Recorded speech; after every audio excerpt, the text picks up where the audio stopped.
என்னுடைய தோழர்களுக்கும் தோழிகளுக்கும் என்னுடைய வணக்கங்கள்.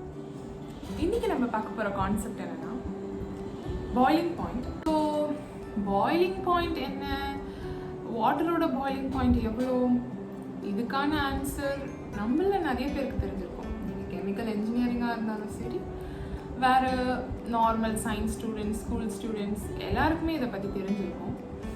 பட் ஆக்சுவலி என்ன நடக்குது அந்த கான்செப்ட் வாங்க அதை பற்றி பார்க்கலாம். அதுவும் நம்ம மொழி தமிழில் பார்க்கலாம். இப்போ பாயிலிங்கிறது அது டெய்லி நடக்கிற ஒரு ஃபெனமெனா. ஸ்டவ்வில் வச்சு நம்ம டெய்லி ஹீட் பண்ணுறோம், டெய்லி நம்ம பபிள்ஸ் பார்க்குறோம், டெய்லி பாயில் ஆகுது. பட் ஆக்சுவலி என்ன நடக்குது, இந்த பாயிண்டில் வந்து பாயிலிங் நடக்குது, அதை பற்றி தான் நம்ம இந்த வீடியோவில் பார்க்கணும். பாயிலிங் பாயிண்டோட டெஃபினிஷனை என்ன சொல்கிறாங்க அப்படின்னா, the temperature at which vapor pressure of the liquid becomes equal to the atmospheric pressure is called boiling point. ஒன்றும் புரியல, எனக்கு ஒன்றும் புரியல படிக்கும்போது. சரி வாங்க நம்ம எல்லாரும் சேர்ந்து ஒன்றா இந்த கான்செப்டை கற்றுக்கலாம். இந்த வாட்டரை கொண்டு போய் நம்ம ஹீட் பண்ணுறோம். இப்போ கரண்ட்டாக ரூம் டெம்பரேச்சரில் இருக்குது. ரூம் டெம்பரேச்சரில் இருக்கும்போது அதுக்கு ஏதோ சம் ப்ரெஷர் இருக்கும். அந்த ப்ரெஷர் எப்படி இருக்கும்னா நம்ம அட்மாஸ்பியரிக் ப்ரெஷரை விட கம்மியாக இருக்கும். நம்ம அட்மாஸ்பியரிக் ப்ரெஷரை வந்து 1 atmosphere அப்படின்னு சொல்கிறோம். ஸோ இப்போ வந்து கரண்ட்டாக இந்த வாட்டரோட ப்ரெஷர் வந்து 1 atmosphere விட கம்மியாக இருக்கும். ஸோ நம்ம என்ன பண்ணுறோம்னா கொஞ்சம் கொஞ்சமாக ஹீட் பண்ண ஆரம்பிக்கிறோம். ஹீட் பண்ண ஆரம்பிக்கும் போது ரூம் டெம்பரேச்சர்லேருந்து டெம்பரேச்சர் ஜாஸ்தி ஆகிட்டே வரும். டெம்பரேச்சர் ஜாஸ்தி ஆகும்போது ப்ரெஷரும் ஜாஸ்தி ஆகிட்டே வரும். ஸோ எந்த பாயிண்டில் இந்த வாட்டரோட வேப்பர் ப்ரெஷர் 1 atmosphere, அதாவது அதை சுற்றி இருக்கிற ப்ரெஷருக்கு ஈக்குவல் ஆகுதோ அப்போ தான் இது பாயில் ஆக ஸ்டார்ட் ஆகும். இதுதான் பாயிலிங் பாயிண்டோட கான்செப்ட். ஒரு வேளை இமேஜின் இப்போ சுற்றி இருக்கிற ப்ரெஷர் 1 atmosphere இல்லைன்னு வச்சுக்கோங்களேன், 2 atmosphere வச்சுக்கோங்க. அப்போது பாயிலிங் பாயிண்ட்டும் மாறும். ஏன்னா 100 degree Celsius வரும்போது தான் இந்த வாட்டரோட வேப்பர் ப்ரெஷர் 1 atmosphere. இப்போ நீங்கள் கான்செப்ட் என்ன, எந்த பாயிண்டில் வாட்டரோட வேப்பர் ப்ரெஷரும் அட்மாஸ்பியரிக் ப்ரெஷரும் ஈக்குவல் ஆகுதோ அப்போ தான் பாயிலிங் ஆகும். இப்போ 1 atmosphere பதிலாக 2 atmosphere இருந்தால் இன்னும் அதிக டெம்பரேச்சர் கொடுக்கும். 1 atmosphere 2 atmosphere போகிறதுக்கு இன்னும் நிறைய ஹீட் கொடுக்கும். ஸோ டைம் ஜாஸ்தி ஆகும்.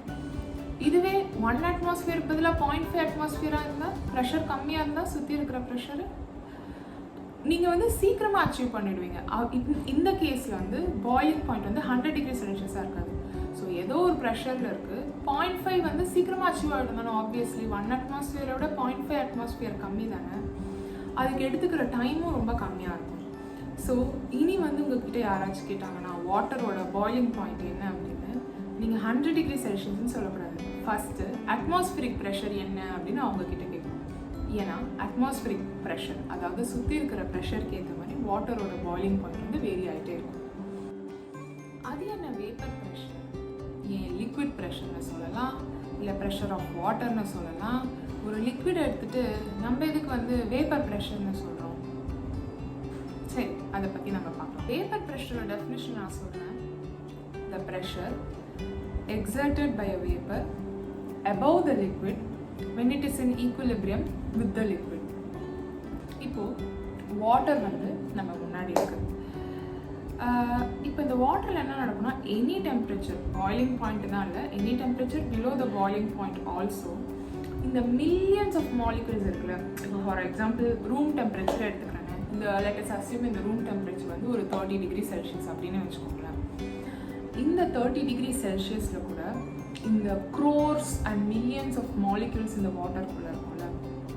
இந்த வாட்டர்லேருந்து ஒரு அட்லீஸ்ட் ஒரு 2 மாலிகுல், ஒரு எக்ஸாம்பிள் சொல்கிறோம், ஒரு கம்மி அளவான மாலிகுல், நம்ம வந்து 2 மாலிகுல் அப்படின்னு வச்சுக்கோம்.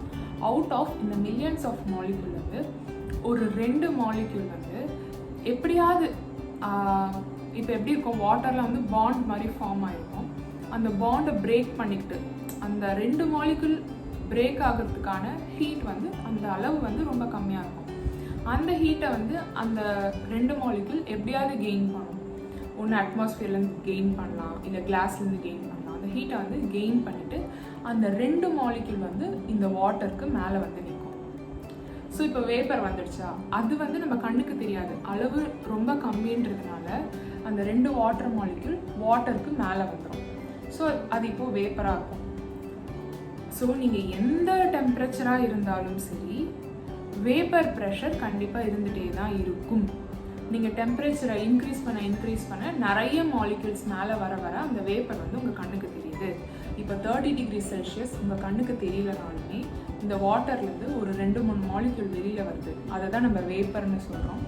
லெட் அஸ் அஸ்யூம் 3 மாலிக்யூல் வந்திருக்குன்னு வச்சுக்கோங்க. இந்த 30 டிகிரி செல்சியஸ்க்கு 3 மாலிக்யூல் மேலே வந்திருக்கு.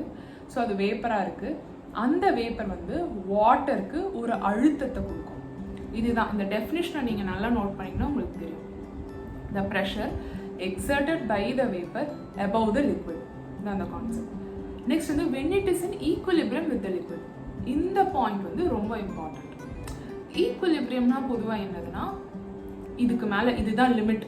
இதுக்கு மேலே வந்து எக்ஸ்ட்ரா ஆடும் ஆகாது, ரிமூவ் ஆகாது. இதுதான் அதோட மீனிங். ஸோ ஃபஸ்ட் திங் நம்ம பார்த்துட்டோம். இப்போ 30 டிகிரி செல்சியஸாக இருந்தாலுமே 3 மாலிக்யூல் வந்து எப்படியோ ஹீட் கெயின் பண்ணிட்டு மேலே வருது. அதுதான் வேப்பரு. அது வந்து ஒரு அழுத்தத்தை தண்ணி மேலே கொடுத்துட்ருக்கு. அதுதான் vapour pressure. So when it is in equilibrium with the லிக்விட்னா இப்போ வந்து 30 டிகிரி செல்சியஸ் நான் சொன்னேன் இல்லைங்களா. இப்போ 30 டிகிரி செல்சியஸ்க்கு ஒரு மாலிக்யூலும் பாண்டை பிரேக் பண்ணிவிட்டு ஹீட் கெயின் பண்ணிவிட்டு மேலே வந்துகிட்டே இருக்கும். ஃபஸ்ட்டு மாலிக்யூல் வேப்பராக வரும்போது அது ஒரு அழுத்தத்தை கொடுக்கும் தண்ணி மேலே. செகண்ட் மாலிக்யூல் மேலே வரும்போது தண்ணி மேலே ஒரு அழுத்தத்தை கொடுக்கும். இப்போ ஃபஸ்ட்டு ஒரு மாலிக்யூல் ஒரு சர்டன் அமௌண்ட் ஆஃப் ப்ரெஷரை வந்து தண்ணி மேலே கொடுத்துட்ருக்கோம். செகண்ட் ஒரு மாலிக்யூல் என்ன சொல்ல வராங்க அப்படின்னா ஃபஸ்ட் மாலிக்யூல் ஒரு ப்ரெஷரை கொடுக்குது. அந்த ப்ரெஷரை கொடுத்தோன்னே 30 டிகிரி செல்சியஸில் இதுதான் ப்ரெஷரு நீங்கள் அப்படின்னு ஒரு கன்க்ளூஷனுக்கு நீங்கள் வந்துடக்கூடாது. அந்த ஒரு ஈக்குலிபிரியம் ஸ்டேஜை அந்த வேப்பர் வந்து அந்த டெம்பரேச்சரில் எப்போ அட்டைன் ஆகுதோ அப்புறமா அது எவ்வளோ ப்ரெஷர் தண்ணிக்கு கொடுக்குதோ அதுதான் vapour pressure when it is in equilibrium with the liquid. இப்போ 30 டிகிரி செல்சியஸ்க்கு 3 மாலிக்யூல்ஸ் வருது அப்படின்னா முதல் மாலிக்யூல் ஒரு ப்ரெஷரை கொடுக்கும். அப்புறம் ரெண்டாவது மாலிக்யூலும் வந்து அதுவும் ஒரு ப்ரெஷரை கொடுக்கும். இப்போ 2 மாலிக்யூல் வந்துடுச்சு அவ்வளோதான் இதான் வேப்பர் ப்ரெஷர்னு எழுதக்கூடாது.